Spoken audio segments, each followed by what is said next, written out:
All right, welcome to Halitics. I'm Hal Ginsberg. So glad to be talking today. It is Thursday, the 9th day of October. And maybe, just maybe, I'm going to be a little bit optimistic. I know many people aren't, and there's good reason to be to approach the latest announcement of a ceasefire and potential long-term end of the violence, or at least the kind of just brutal razing of an entire region by Israel. This may be ending, at least for now. Of course, there's very good reason, as I mentioned, to be doubtful, because Israel has made so absolutely clear its intention to eliminate the people of Gaza from the planet, or at a minimum from that area altogether. So there's, the intention of the major player in the region is so evil, is so bad, that it's hard to feel like the outcome in the end is likely to be a good one.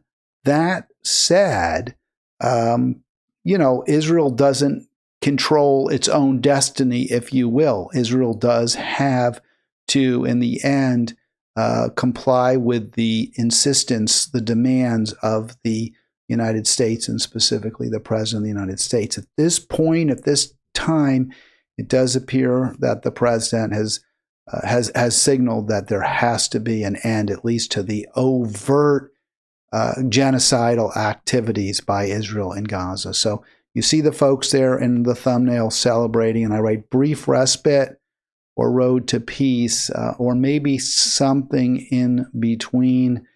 We'll obviously see going forward. I note on my Facebook page, Ari, or not Ari, but Malia has posted that Israel's continuing to fire at the Palestinians in Gaza, even after the announcement that it appears that an agreement had been reached. So Israel clearly acting in very bad faith. And obviously Israel was killing, we know this, Israel was killing Gazans up into today, even though, again, any kind of humanity would have counseled them, would have militated against ongoing activities while the very serious negotiations were underway, especially because, again, Israel knows full well that in this moment, Trump is insistent on some kind of a ceasefire, at least for now.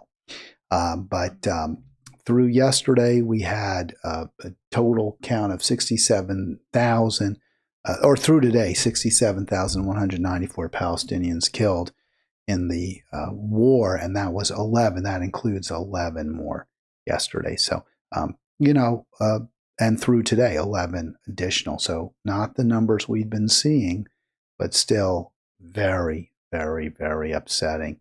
And I will give you that actual headline with the number in there. Apparently, Anadolu Ajansi had overstated by claiming there were 60. And what did I say? Yeah, 61 others, 11 killed. Here's the headline that we actually have from Anadolu Ajansi. 61 wounded and 11 killed. I don't think they even say the 11 here. The 11 is in the article itself, but that is the count. So terrible, terrible situation there. And we're just hoping, that maybe there will be some good news. Maybe there really is a light at the end of the tunnel. Obviously, the people of Gaza have been through so much, have suffered so much at the hands of Israel and at the United States. So maybe there's reason to think that this is coming to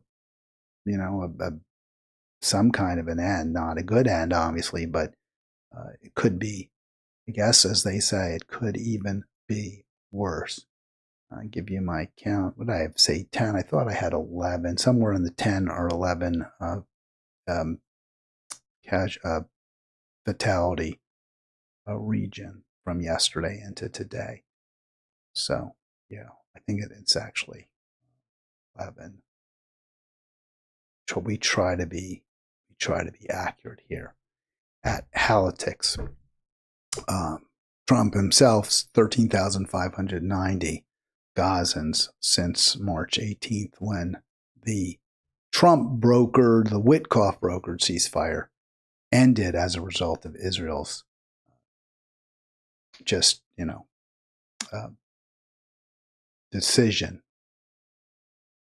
to do that. Just this decision, it had had enough peace.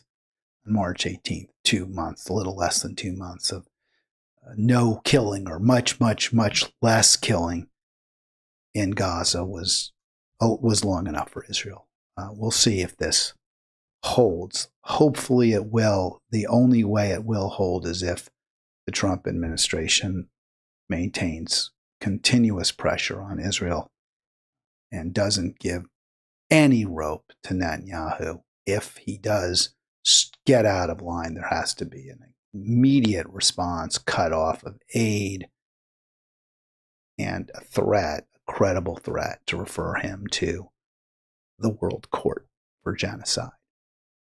You can see here that Jewish organizations certainly did celebrate this announcement last night, the first phase of a Gaza peace plan. We'll get into a little bit more details what that entails, but there is this sense, at least, that the hostages are going to come back, and maybe, that there'll be less overt criminal activity, war crimes, that is committed by Israel. This article from ePhil, which is a very pro-Zionist online aggregator of stories, notes that there was celebration across most of the ideological spectrum. So even Reform Jews, even more liberal Jews, who tend to be certainly Zionist, but not as reflexively pro-Netanyahu, not as reflexively pro-Israel as the more conservative and Orthodox Jewish congregations, even the Reform synagogues, or of course, because they want a ceasefire. But across the spectrum, you're seeing Jewish groups celebrate. We saw in Gaza there was celebration because the bombs aren't falling right now. And in fact, I got yes, there is still some shooting, sporadic. Yes, the Israeli offensive forces, occupying forces, not completely stopped its murderous ways, but it's greatly reduced them. Did get a note from a correspondent I have in Gaza, at least I understand them to be in Gaza, indicating that actually things have definitely settled down. It's much more peaceful, much fewer drones, not bombs, and now you just hear planes overhead, far overhead. So at least for now, things have gotten much less awful in Gaza. We'll see whether the Red Cross is allowed in, the Red Crescent is allowed in, humanitarian aid organizations, not the Gaza Ministry of Killing that Israel set up for the purpose of setting up a few honeypots throughout Gaza where its soldiers could kill congregating Gazans searching for food. We'll see whether things get better, but at least for now, we can have some optimism that people will be able to survive, will be able to live, and maybe get some of the help that they require. From the New York Times, you can see the New York Times always practicing Hasbara in support of Israel under all circumstances. Israel and Hamas Thursday today were preparing for an exchange of hostages and prisoners. Now, it's interesting they use those two terms, hostages and prisoners. Hamas holds hostages. Israel holds prisoners. That's the way the Times style book has determined the newspaper of record will present the conflict, even though many of the prisoners that Israel's holding have not been charged with any crimes. And it seems absolutely clear they're held solely for the purpose of hostage negotiations. Yet Israel still is allowed to refer to them as prisoners, indicating that they did something wrong or were captured on the battlefield. So Israel and Hamas are going to exchange hostages, which will bring, of course, centering, the Times invariably does, relief to the families of Israeli hostages, which, maybe a couple hundred families if you include, well, certainly many have had relief. Either their loved ones have been released or the remains of their loved ones released, but still several dozen families do not know exactly what the situation is for their loved ones, and they'll be released. So that will bring relief to them. Of course, they're center, they're first, right? They're prioritized. The New York Times puts the families of those hostages above the 2 million plus Palestinians at risk of starvation, many of whom or virtually, probably the great majority of whom have lost loved ones, if not suffered injuries themselves. So this is the way the New York Times presents the crisis that has been put in play by Israel and the United States for decades and decades. It's basically Israel's the victim. They're those who lost their lives, those whose families have been targeted, they're prioritized. Israel's victims, the millions of victims of Israel, are ignored or an afterthought, the way the Times reports. 240-242-5646. I wanted to make the point, just to go back for a minute, because I kind of lost the thread there. But, as I mentioned, you have from across the spectrum Jewish groups celebrating this announcement and praising Trump. Now, I don't think Trump deserves much credit. I guess a little bit, because he pushed hard on Israel, supposedly, and his chief negotiator, Witkoff, does actually seem to be pretty darn good at his job. But the only reason Trump is in a position to receive plaudits is because of the massive failing of the Democrats when they were in power and refused to pressure Netanyahu, refused to hold him accountable for his crimes, for the Israeli military's crimes, for the decision of Israeli voters to keep Netanyahu prime minister. The Democratic Party, the Democratic leadership, in particular Harris Biden, demonstrated beyond peradventure they are not up to the role. They're not up to the responsibility. It didn't just blink, they caved. And Trump has caved too, consistently. This is not in any way meant to be plaudits for Trump. The point is that the Democrats failed so completely that they gave even someone as reprehensible as Trump the opportunity to kind of be a hero. Somebody who let the killing continue, who even amped up the tonnage of the weapons sold to Israel, didn't even or virtually never expressed any criticism of Israel, unlike both Harris and Biden, who periodically would fret and wring their hands, but actually do nothing to stop Israel. So this is what the Democratic Party has come to. It's a party that actually, when we as a country are fully supporting a genocide, has allowed Donald Trump to appear with some, plausible argument to be better than they are, to be less awful. And it's not just Trump. The pressure that apparently Trump felt to do something to stop Israel came at least as much from the right as from the Democrats. We'll get into that in a bit, but I just want to get into the end. So again, this is why we've got to figure something out, folks. The solution to the ever more serious loss of our freedoms in this country, the terrible worldwide situation, which almost certainly will continue to be terrible. I mean, this is quite possibly just a blip in Israel's steamroller across Gaza. And even if it isn't, there's zero reason to hope that the world is going to become a peaceful, democratic place. It just may be a little bit less awful for Gazans, for Palestinians, we can hope, although we certainly don't know that.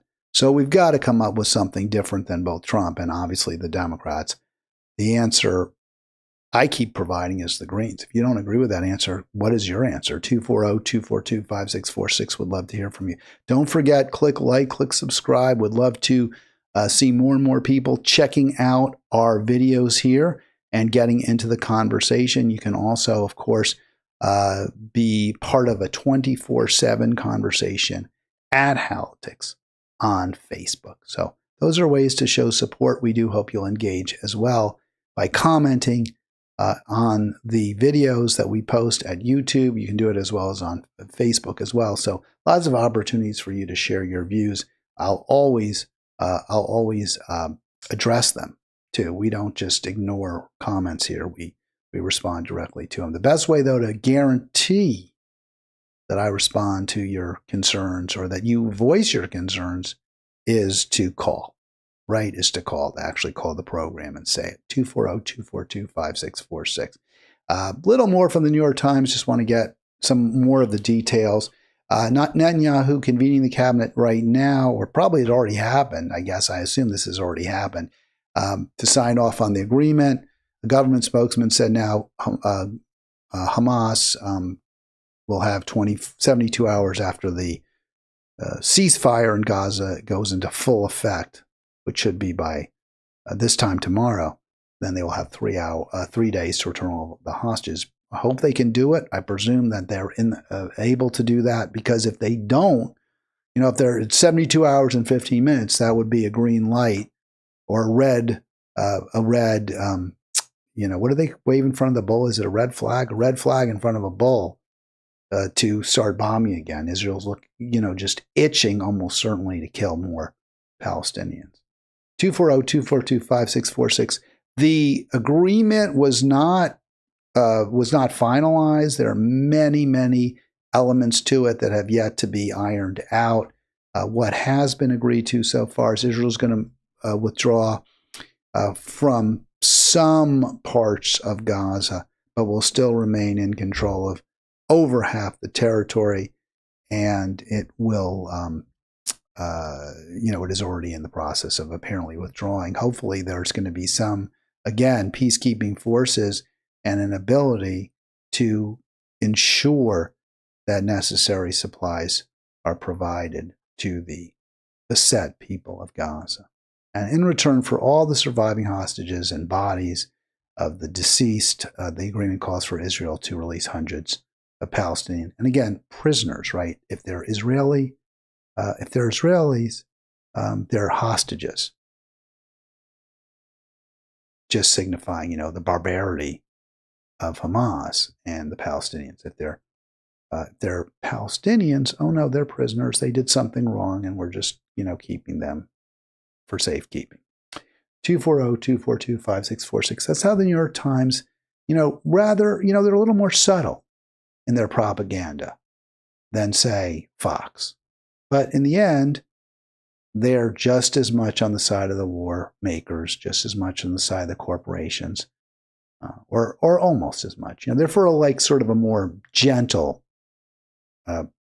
authoritarianism, more gentle, maybe oligopoly, rather than the full-on tyranny that Fox News seems to champion.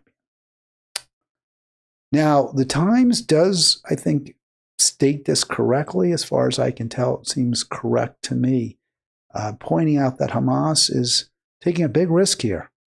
They're taking a big risk. They have no certainty, not that you ever have certainty when you deal with Israel, that the Jewish state is negotiating in good faith. But here especially, there's big concerns that they will never get what they're hoping for out of this. They will never achieve what they're hoping, which is a withdrawal from Gaza and an end to the, and a release of their prisoners and some kind of self-determination.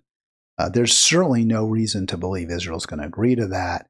You can only hope, and the only way it could happen is if, again, there's tremendous pressure from the United States. So they're taking a big risk. Why do they do it? Well, they're seeing their people exterminated. There's a lot of pressure. They really have no capability whatsoever to stop Israel. The only leverage they have is the hostages. And at some point, they won't even have them if this continues. The allies that they do have, Qatar and perhaps Iran, have said, "Hey, we've got to wrap this thing up." And what else can they really do? That's basically it. There's all this pressure, and this was probably the best opportunity they've had because Israel seems to be a little bit more amenable to a partial withdrawal. Ultimately, what Hamas is doing is putting its faith in the United States. That's a big risk. It's an especially big risk with Trump as president. It's a huge risk with Trump as president. Would I feel a little happier or a little more comfortable, a little more optimistic if Kamala Harris were president? Probably not. Probably not if it were Joe Biden. If it were Barack Obama, yeah, I think so. I would feel a little, I have my huge problems with Obama. I think he would be more likely than those others to hold Israel accountable, to hold Israel to whatever agreements it made, or to be to hold the United States to our agreement.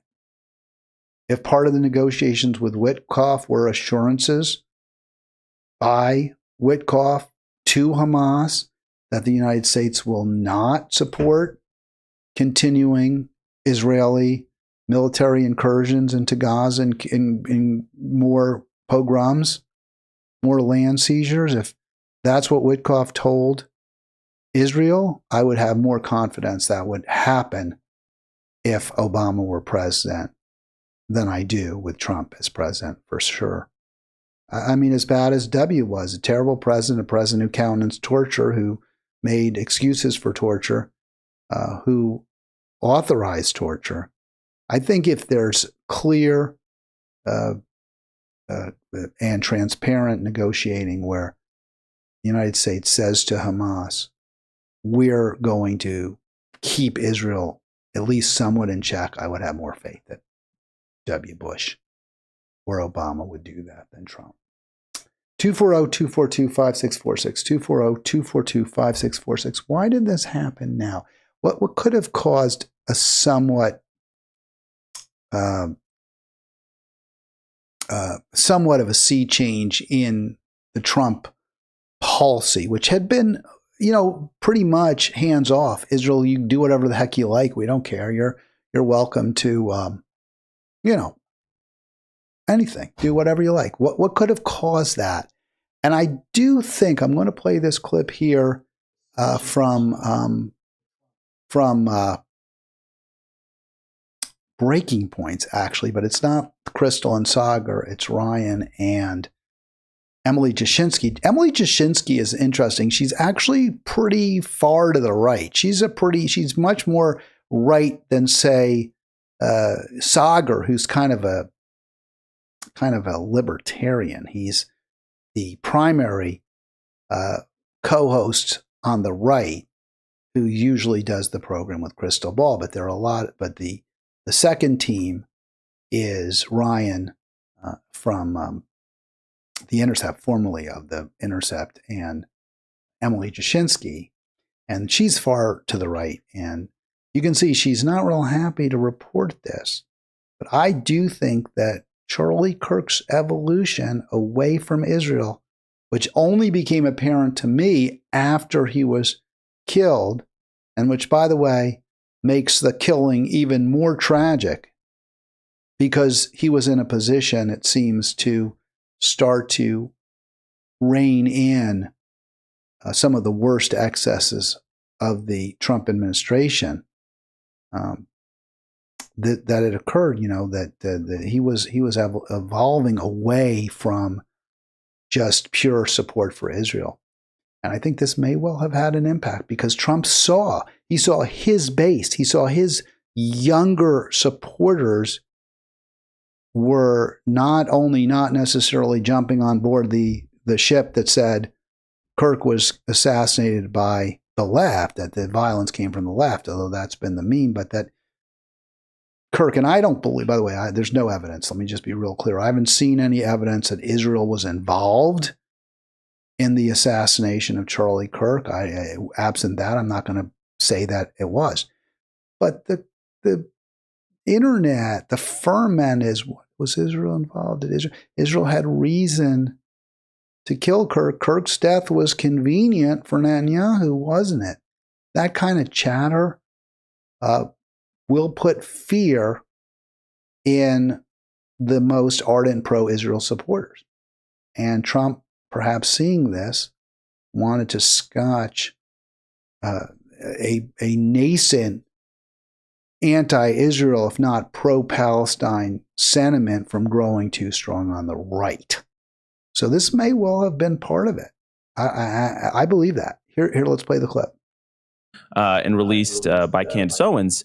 And I just want to address it head on because, that was a screen grab that I had shared with people. So it is authentic. So the reason we play that first, I played that part first from Breaking Points, is that the Turning Points USA, which was Kirk's organization, is confirming that the texts that Candace Owens that she did share were legit. They were actually Charlie Kirk's words. In other words, he was, as you'll see, from these verified texts, clearly moving away from what had been a staunch Zionist position in the days before he was killed. So Charlie writes in this group chat, just lost another huge Jewish donor, $2 million a year because we won't cancel Tucker. I'm thinking of inviting Candace. Somebody writes, oh. Right, I'm going to stop. I want to just blow that up so you can see it yourself. But you can go. This is all over the internet, obviously. It's really big news. It's big stuff. But, he's Kirk that is lamenting, or even if he's not lamenting, just simply acknowledging, stating in this Turning Points chat. I hope you can read this. It's a little bit iffy, but I think it's there. Just lost another huge Jewish donor, $2 million. Can you believe that kind of donate? And that's money, that's influence purchase. It's just purely purchasing influence over Kirk to get Turning Points USA to present a unabashed, unqualified, pro-Israel Zionist message. That's the whole point of that donation. And we know it's the point of that donation. We know it's not because of some belief in Charlie Kirk as a influencer who is going to lead, belief in him per se. It's a desire to shape the message, to control actually the message of this very influential figure on the right. That's why that $2 million was given. It was given with a very, very large string attached. Don't question Israel. Don't even entertain Israeli critics at your events. That's why that money was given. And clearly, Kirk had enough. And he says Jewish donors play into all the stereotypes. Now, some people say, well, that's anti-Semitic. I don't think so. I cannot and will not be bullied like this, leaving me no choice but to leave the pro-Israel cause. So he's saying there, I'm leaving the pro-Israel cause. It's pretty astounding. That's a massive 180. This was a guy who said at an event, said, prove me wrong event, there's no Judea and Samaria. There's no such thing as Palestinian people at all. And now he's saying, after repeating that Zionist talking point, that Hasbara, now he's saying, I'm leaving the cause altogether.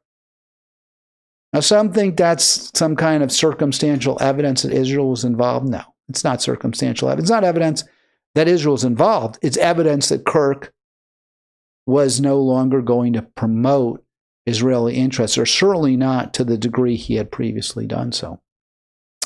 And that, we lost that voice then. We lost that anti-Israel voice, which is, terrible. All right, let's play some more. Charlie writes, Jewish donors play into all of the stereotypes. I cannot and will not be bullied like this, leaving me no choice but to leave the pro-Israel cause.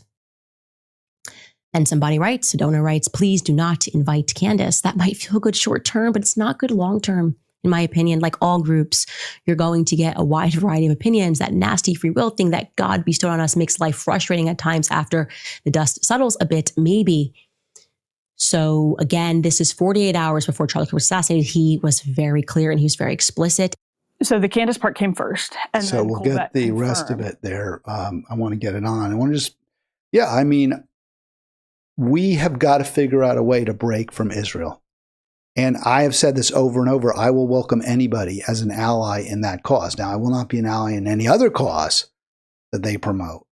But to the extent that they're saying Israel is the problem, that's in this time of genocide and hopefully an end, right? Or at least a very significant reduction in Israel's killing Gazans, hopefully Palestinians, hopefully even the occupation of the West Bank will be the brutality of that.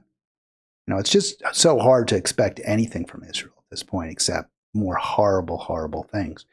To the extent that if Charlie Kirk really, and he said he had cut ties, he had broken with Israel, that's losing an ally. And a very powerful and influential one I think would have had and did in fact impact on Trump. Right. As you saw in that clip, those were indeed real text messages. He said that's a screenshot actually that he had shared. And so these 24 hours before he was killed, roughly. Within 48. So Emily Jashinsky is so bummed by this. She hates the story. I want to just say that she has been a Zionist herself. I don't have her whole backstory. She's been very pro-Israel. I don't know whether she's gotten any of that influence or money that Netanyahu's been throwing around. Maybe she has. She does not want to report this. She doesn't want to tell her audience, the audience, conservatives in it especially, or progressives for that matter. She doesn't want to acknowledge, because, and this is so different from me. Look, I don't support people because who they are. I support them because of what they support. So I like Bernie as long as Bernie's for what I want, and only to the extent he's for what I want. I dislike Charlie Kirk for his manner, for sure. I disliked him. I thought he was boorish, rude. I thought he dropped down the quality of the debate. And I disagree with him on every issue. But if he was coming around, and it seems like he was, on one of the most important, if the most important, if not the most important issue, then yeah, I'm with him there. So Jashinsky is just so bummed because they lost an ally. They lost apparently they lost an Islamophobic anti-Palestine ally, somebody who was with them, who was 100% with Israel. And you can just see it. She's so upset. Things are pinging around because there were a lot of conversations in group chats, and it's so ugly to even. Why? I don't understand why it's so ugly. She's like, it's so ugly.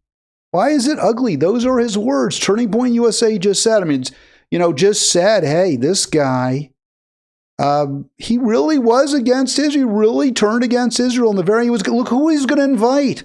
Tucker. Candace Owens is one of the most prominent anti-Israel voices on the right. So why is this ugly? It's ugly because she doesn't want the acknowledgement. She doesn't want it to be understood that the killing of Kirk silenced in the end an anti-Israel voice. She doesn't want that known. She wants to maintain the fiction that this was a leftist, that their whole the whole surrounding circumstance of this was left-wing violence. And regardless, we have no reason to, I don't believe that, I have no reason to believe Israel killed Kirk, but also the evidence that has come out so far as I can tell, does not confirm that it's left-wing violence either. It was one man who was fed up, as far as we can tell, at rhetoric from Kirk that was transphobic. That's the only reason. He was angry, the killer was angry that the person that he loved was being targeted. That's not right. That's not left-wing violence. That's not ideological. That's just really a crime of passion. That's what it is. Talk about this because Charlie Kirk is not here to. Well, she says he's not here, but we know what his words are, and Turning Points at USA just said it. And it's not, there's no parsing. I mean, that's what he said. All right, 240-242-5646 if you want to join me. Would love to talk to you. 240-242-5646. By the way, Ari in the chat, DNC missed another opportunity to show strong opposition to Israel. Exactly. That's my exact point. You got it. And you said it much better than I did. Republicans will take the credit indeed. Yeah. Yeah. Okay, another story, by the way, I really do want to center this because I have obviously watched in horror as our freedoms are eroded. I go back and forth with freedom of speech is incredibly important. Is that the most important freedom? One of them. But, I believe in democracy. I believe in rule by the people. And I think for me, I don't know if this is not really enshrined in the Bill of Rights the way, it's not like a freedom of religion or freedom of the press, right? Those are enshrined. But to me, you can't be free. You aren't free unless the people choose who represents them, who leads the government. That is an essential element, a non-negotiable element, is that the people decide, or I'll give you another, at least I wouldn't even say, if you don't have elections for every important government office, then what you can do is have some kind of jury duty, right? Some body, which I would not oppose this at all, where people are selected to that body purely at random. That might actually lead to more rather than less representative government. But when it comes to president, when it comes to at least one of the two houses of Congress, I think we do need to have elections. The people should decide who their representatives will be. Now, again, if you have a house, you have a legislative body that's chosen purely at random with fixed terms like a jury, I'm okay with that because I think we'd actually get a better cross-sampling, a better cross-section of leadership and of legislators rather than what we have now, which is mostly lawyers or very rich people who are making laws, and they make laws to favor themselves.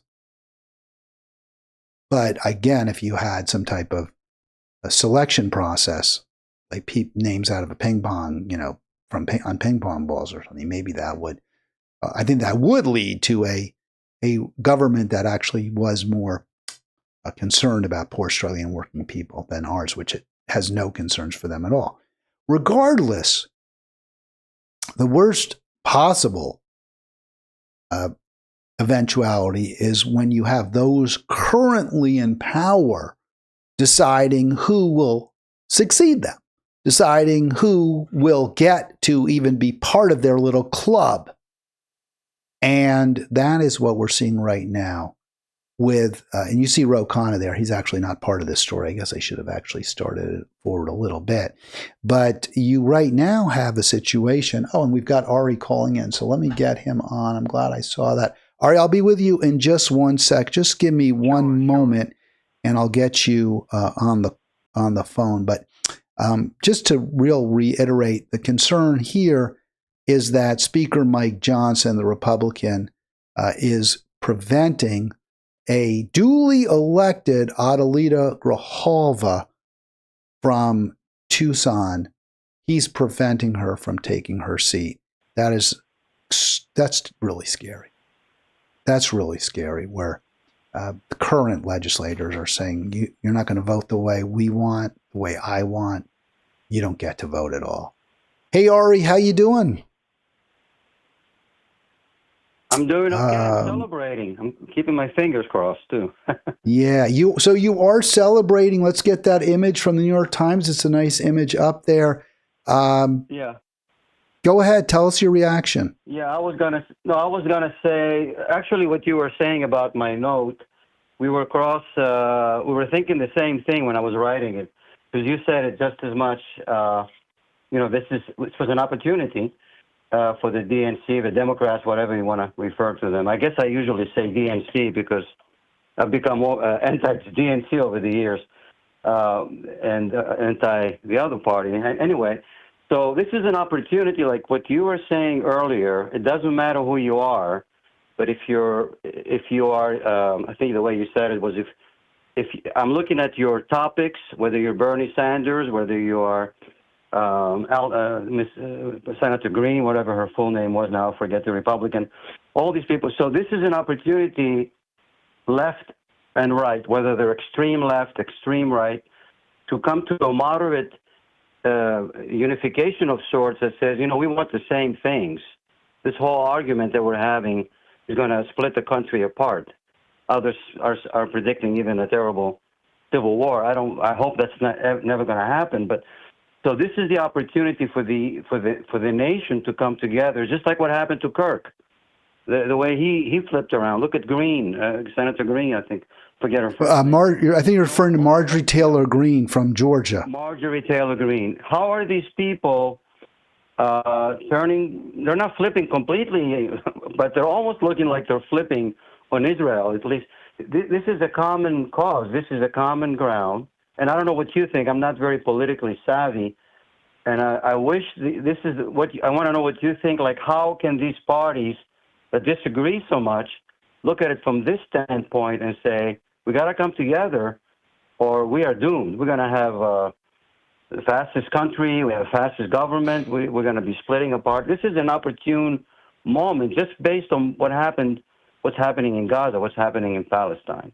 I just want to see what you think. How could that even happen? Is it Yeah, how could we? Well, I think the only way that happens, Ari, is if we vote out these corrupt leaders in both parties. I just cannot see. I have a clip of Mike Johnson. I believe I have a clip of him where he's just basically completely resistant to the idea that he has some obligation to seat Adelita Grijalva, who's a Republican, clearly acting just pure partisanship. You look at Jeffries and Schumer, who consistently act contrary to the best interest of their own constituents. And I think that unless we, the voters, can somehow unite in support of candidates who will put our country first, we are doomed, actually. But there's a silver lining, Hal. I saw somewhere, I don't remember where some, I think they might have been on the Republican side. They're starting to reject AIPAC money. So that might be the tip of the iceberg. But I think we might see a domino effect, where we got to look at the bright side, the hopeful side, saying, well, there's going to be more people objecting to this AIPAC, just like the guy from Kentucky, whose name I also forgot right now. Massey, Thomas Massey. Tom Massey. There's a guy, but you can use here's an example where a Republican, we may not agree. I don't know his other issues. I'm sure we're going to find some things that's not how Democrats see it, or liberal thinking, let's say, or Greens even. I think I'm sort of green by now, leaning. But there's an example like Massey, where it shows an example that a lot of people are going to be flipping, meaning turning away from AIPAC and saying, you know what, this is going to hurt me politically. It's being exposed. There's too much garbage coming out from this pro-Israel lobby, and and there's a lot of hope. I think there's a lot of potential for these opposites. Whether I know there are some, excluding the ones that are very, very pro-Israel. You can't do anything with those probably. They're just, completely brainwashed or whatever. So the ultra-Zionist types. I mean, some of them are flying Israeli flags in the congressional offices. Oh, yeah. Isn't that amazing? There's a lot of those Israeli flags, which I think is treachery. I think it's traitorous. Yeah. I mean, it's allowed that you can have two citizens, right? Two citizenships. But are you allowed to have the flag of a nation that is not the one you're representing? I mean, that's got to be some kind of violation. I'm not a lawyer. I'm not something's wrong with that picture. Anyway. Ari, I hope that you're right when you say that there could be political cost if you continue to embrace AIPAC. Right. I fear that may not be the case. I want to just put up on screen right here what my county. You're a Marylander. Do you live in Montgomery County, Ari? I'm not sure. I live in Howard County. Mm-hmm. So you live in Howard County. The Montgomery County Democratic Party. This is this county's dark blue. Every council member is a Democrat. The Montgomery County Democratic Party in Maryland is having a fall gala. And look who, I don't know if you can see this on your screen if you're watching on YouTube or Facebook. All right, look who their keynote is. The very well-known, renowned Zionist, AIPAC darling, Alyssa Slotkin. Oh, my goodness, yeah. And my representative her name is Elfreth. I think that's her last name. Sarah Elfreth, she could be. Yeah. She is received millions from AIPAC and has refused to say she supports an end to the sale of offensive weapons. She will not commit to the Block the Bombs Act. We actually had Jake on last week to talk about that. Mm-hmm. Yeah, I've met Jake, actually. I know him. Yep. Mm-hmm. A nice guy. Yeah, I saw him the other day. He was standing and talking. It was a festival here in Columbia. I live in Columbia, Maryland, and I didn't get a chance to speak with him. Yeah, it's so like an invasive species. I hate to say it that way, but this might sound very anti-Semitic, but it's like this. Well, I think that's maybe a little bit unfair to invasive species. They're like poison ivy, and what are some those fish that walk along those very virulent, vicious fish the snake fish, I think it's called, that basically eats everything in its path. You're saying that snakefish is as bad as the Zionists. I don't know if that's fair to the snakefish there, I know Ari. What you mean. Yeah, I read something similarly recently. Some of the weeds that we like to get rid of in our grass because they to make the grass look greener, they're actually healthy. They're good for the. So I usually leave them alone. I never spray for weeds, but that's another topic. But I know what you're saying about that. It's such an invasive thing, though, that how do you deroot this? That took probably decades, under our noses. The average American, we never really, other than Hollywood movies and things like, we never really knew. It's interesting to know. I would like to know how long this AIPAC influence has been around. I'm sure Code Pink knows a lot about that. Maybe you know some of it because I know you work with them. Yeah, but I'm not really. It's just gotten worse and worse. I think the Supreme Court decisions that have allowed basically an unlimited amount of money pouring into the campaigns of candidates is really the reason for this, more than anything else. But yeah, I'm not an expert, Ari, not at all. Yeah, not on this topic for sure. I felt there was this there was always this in the air. I came here, my family, we came from abroad in the 70s. We came from Greece. And I never saw it, right? I never saw it in my face, but there was always this unsaid thing, some influence that said, oh, you don't talk bad about Israel. I don't know where it came from. I can never put my finger on it, whether it's some TV show or something somebody said. It's like, oh, you don't criticize Israel. And at the time, of course, I lived in Anne Arundel County, but it always seemed to be in the background, like you can't criticize Israel no matter what. I remember this going back to the 70s when I was in college. I went to college in the late 70s. So, I mean, to be fair, you know, Israel, for its own existence, for its own benefit, really needs to get their act together. Otherwise, you know, what some people are saying, like, they're not even a state, and I mean, I'm not that extreme, but it's going to hurt them. It's already backfiring now. This may be just a start. Well, it's interesting that you say that, Ari, because let's explore that for just a moment, and I'm going to have to let you go. But Sure. there was a couple ways I wanted to go with your comment. But when you just said that Israel's actions are actually hurting it, it's interesting because that was the take that Charlie Kirk apparently was, the tack he was apparently on with Netanyahu before I guess he decided he was going to break completely. But his position had been, you are trying to buy influence, you are spreading Hasbara propaganda. What you should do is come clean, be honest, tell the truth. That's the best thing for Israel. And maybe he was saying that because he believed at that moment, this was back in April, maybe he believed then that Israel really was on the side of angels. And in the end, he started to question that. But to me, the idea that Israel is hurting itself by, at least by its propaganda, ignores the fact that its actions are so evil that if people know what Israel's doing, they're going to be recoil in horror. It's not in the end, it's not their propaganda out machine that's the problem. It's their actual actions. And I think you're saying that too, right? You're saying the wanton slaughter of civilians, of women and children is turning people against Israel. But their view probably at this point, I think, is, well, if we don't do that, then our existence as a Jewish state is gone, because only by this means can we maintain a Jewish majority nation. Right. Yeah, you're reminding me of the, you know, for the existence of Israel, they always wanted to be the victim. They want to be victimized, whether it's a red flag, whether it's real, whether it's provoked.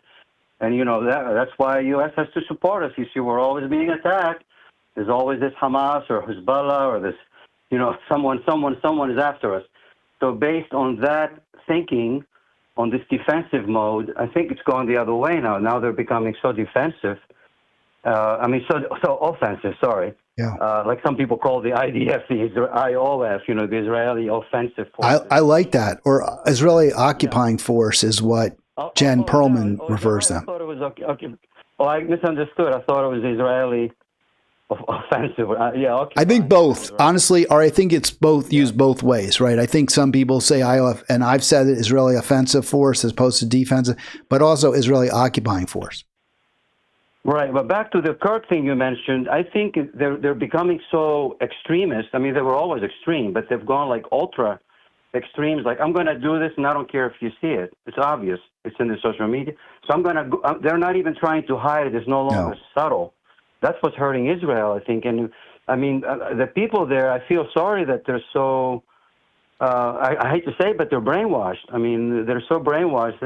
It's already obvious on many of the discussions that I watch on TV. I watch a lot of Judge Napolitano, other than your shows. He brings some. Well, he's good on this issue, right? And he's also from the right. He came out of Fox News. He is. So you do see a significant percentage of the pro-peace cadre, cohorts, whatever, who come from the right.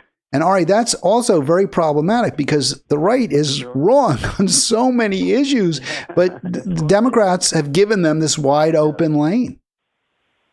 Mm-hmm. But is this a moment to unite? Is this a moment to say, you know, we disagree whether you're Republican, whether you're MAGA, whatever you are, ultra feminist, ultra, rainbow colors, wherever we are, can we agree we need health care? I know you've mentioned this a lot. We need, let's get our teeth taken care of. Let's have some dental health care. So Obama was good. And peace, Ari. I think those are such popular issues. That's what Brianna Joy Gray was saying. I played the clip, I think, Monday with Carlos. Was it Monday? Maybe it was, no, it was actually with Arlen Wednesday, yesterday. Okay. Yeah, that's the point she's making is we've already won those arguments. And yet we're as far as ever from getting what we want. Right. Mm-hmm. But I agree. Yes, we should absolutely unite. That's why I said, hey, I'll work, anyone on the right, I'll support them to the extent that they are working for the same goals I have. Yeah. Right. So if they're going to work for an end to supporting Israel, I'm right there with them. And to the extent they're going to work for I'll give you another example of a policy I support, tariffs, but not the Trump tariffs because they're so, poorly thought out, if thought out at all. But a smart trade policy that protects American jobs, absolutely should support it. Sure. And Hal, I would love to see you do a show with one of your I know you bring some very knowledgeable people on your show. Maybe do something talk about what are maybe explore this a little bit, maybe take 15, 20 minutes, how can the left and right come together and for the sake of the nation? That's a great question. And I think the problem is that the left and right who are in charge, those with power, whether because they're elected or because they're powerful media figures with large audiences, they're incentivized to keep us fighting with each other because that prevents us from uniting against them.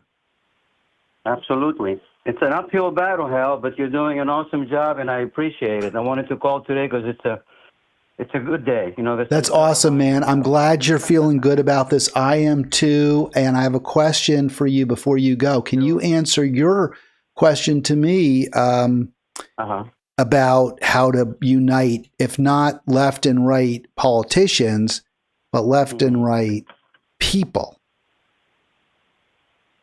You mean at the congressional, at the political level, the Congress? Yeah, voters. Voters. Voters. And we got social media, and that's the job of our representatives, our senators. But as groups, as many organizations can work together. American Jewish, what is it called? American Jews for Palestine, I believe it's called. And there's a lot of Jewish Voice for Peace, Jewish Voice for Palestine.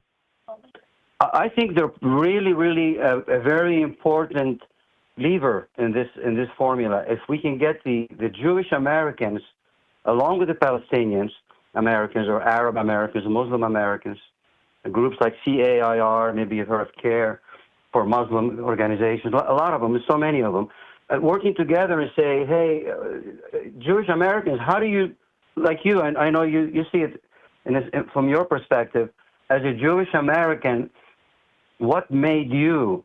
I think this is kind of one of the solutions to the puzzles. What made you see it this way about Palestine? Why were you not brainwashed? Why didn't you buy the Hasbara, or whatever they call the propaganda?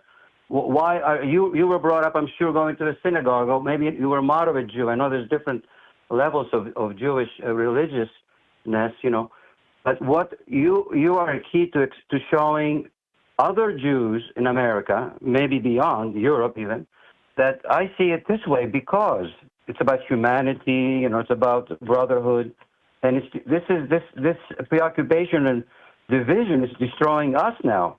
There shouldn't be this MAGA and people like Kirk. Maybe he rest in peace, but he really said a lot of garbage. And I know you mentioned the guy was. Well, yeah. I was really, really anti-Kirk, and in many ways, I remain very, very anti-Kirk because I believe he was a divider, right? He was not a uniter. Remember, you and I are talking about how to bring people together to make life a little better for poor, struggling, working people, for peace. That's my goal. That's why I do this program. And that was not clearly was not what Charlie Kirk was about. And that made me very, very critical of him in many ways. But the bottom line is, in the end, the most important, in my view, the most important cause of our time, stopping the genocide, it looks like he finally was coming around. Right. And you know, he was being offered, I think, I don't know how true it is, you know, you don't know what to believe, but he was being offered millions of dollars. Yeah. I believe it makes sense, you know, look at AIPAC, of course. But this organization I had never heard of until he died. Actually, I didn't even know who he was. I asked my boys during college, and I was, you know, his name, Guy Kirk? And so I had to look him up and watch some of his videos. I don't know what, you know, little closet I live in, but I had never heard of this organization. Well, they're hard to watch. I mean, there's a lot of brutal rhetoric. The way he conducted them was very harsh. And I have no truck with that. But, you know, in the end, what matters is what you do. And if he was going to lead people away from Israel, well, that's really good, Ari. That's really good. Yeah. But I got to let you go, man. Thank you so much. Love that you called in, and great addition to the program. That's Ari.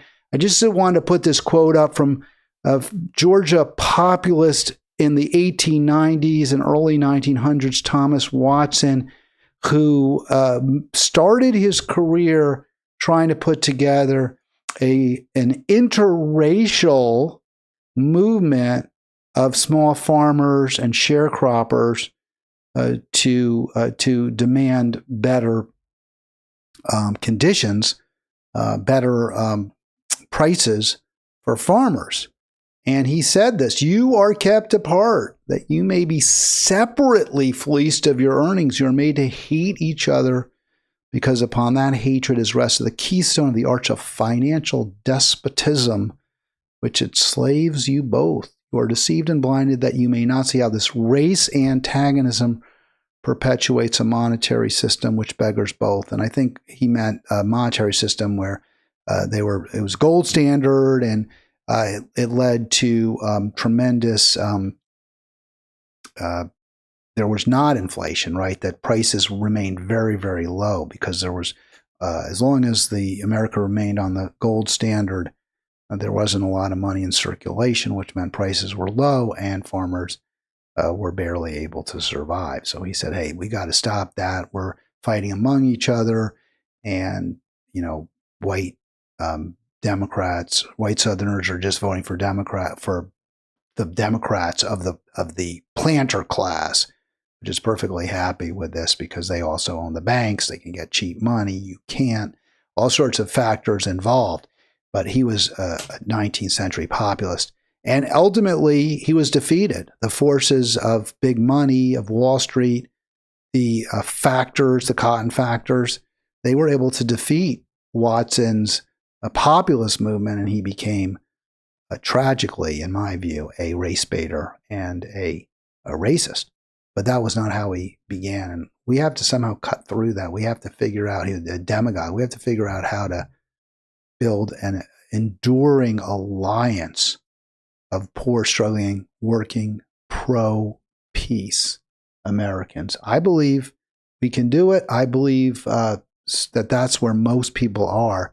And the great tragedy of our time is that our elected representatives, our presidents, our governors consistently betray us. They consistently do what we don't want them to do, and what is against our best interests. I was going to play the clip there of from Democracy Now! With Adelita Grijalva, Mike Johnson stopping her from being sworn in.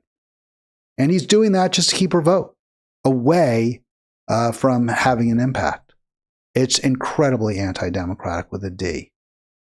It's really scary. Just a few people with outsized power are able to continue to stymie the will of the people. Again, we've got to stop this.